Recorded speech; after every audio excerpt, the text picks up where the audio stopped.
త్యాగం అంటే నాన్నగారితో కూడా ఉంటూ ఆయన మరి జీవన శైలి తగ్గట్టుగా మరి ఆవిడ కూడా ఎంతో ఆయన ఉన్నత స్థితి రావడానికి ముఖ్యమైన అంటే మేము సినిమాల్లో ఊరికే చెప్పడం, ఎస్పెషల్లీ నా సినిమాలు చూస్తే మీరు ప్రతి సినిమాలో ఒక సందేశం ఉంటుంది. గత 4 సినిమాలు అవి విజయవంతమయ్యాయంటే అఖండ అంటే పిల్లల జోలికి వచ్చిన, ప్రకృతి జోలికి వచ్చిన, ధర్మం జోలికి వచ్చిన ఏమవుతుందో అన్నది చూపించాం. అలాగే ఒక వీరసింహారెడ్డి అయితే ఒక నాన్నగారి ఏదైతే రక్త సంబంధం ఉందో అలా ఒక అన్న చెల్లెళ్ళ మధ్య బంధం, అలాగే ఒక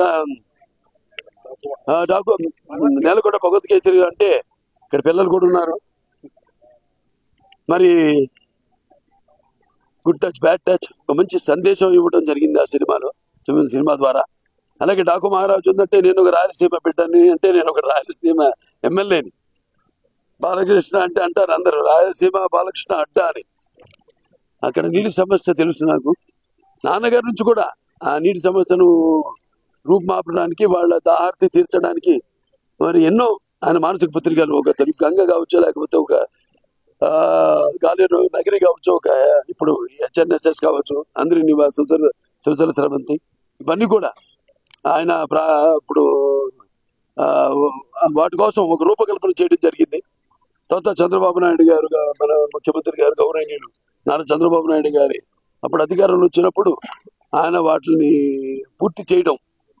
పూర్తి చేసేదాకా సుమారుగా తీసుకొచ్చిన దాన్ని మళ్ళీ సరే ఆ మధ్యలో ఇప్పుడు మనకు వచ్చినట్టు గత 5 సంవత్సరాలు ఎలా ఒక అంధకార బంధురం అలా తర్వాత మళ్ళీ నేను అక్కడ ఎమ్మెల్యేగా ఉండగానే నీళ్ళు ఇవ్వడం జరిగింది. ఇదంతా కాకతాళీయమో యాదృచ్ఛికమో నాకు తెలియదు, కానీ స్వచ్ఛందంగా ఆ దృఢ సంకల్పంతో చేసే వాళ్ళకి ఎప్పుడు ఏదైనా సాధ్యం. అభినవ భగీరథులు అవ్వడానికి అయితేనేమి, ఒక అన్నదాతలు అవ్వడానికి అయితేనేమి, వీటిలన్నిటికీ ఉదాహరణ ఇవాళ మా అమ్మగారు బసవతారకం గారి ఒక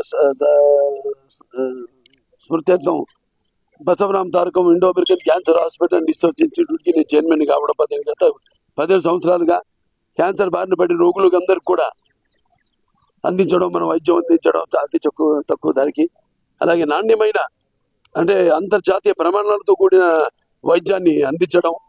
ఇవాళ మన భారతదేశంలోనే ఉత్తమ సింగిల్ స్పెషాలిటీ క్యాన్సర్ హాస్పిటల్లో ఒకటిగా మన Basavatarakam hospital, Basavatarakam Indo American cancer hospital research ఇన్స్టిట్యూట్కి స్థానం కల్పించడం, ఇవన్నీ కూడా అందరు కూడా ఇందులో భాగస్వామ్యం ఉంటుంది. పనిచేసి అంటే యథారాజా తథా ప్రజ అన్నట్టు మరి మనం సంకల్పం నడిపించేవాడు.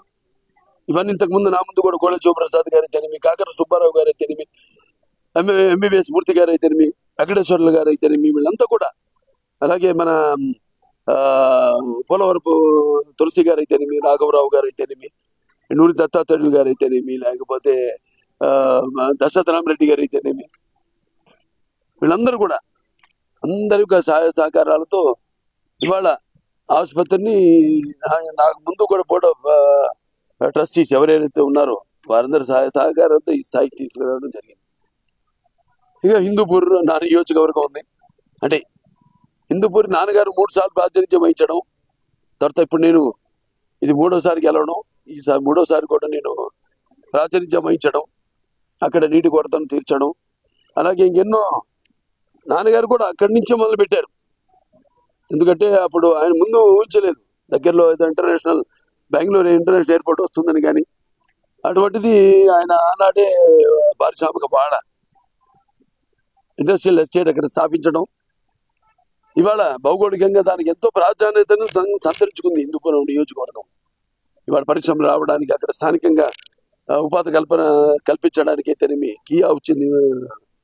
అలాగే ఇంకెన్నెన్నో బహుళ జాతీయ సంస్థలు అన్నీ కూడా ఇప్పుడు రావడానికి ఉన్నాయి. ఆ పని మీదే నేను ఇటు ముందుగా మా వాళ్ళందరితో కలిసి మా ఈ యొక్క ఏదైతే నాకు పద్మభూషణ్, అలాగే నాకు ఇప్పుడు book of world records London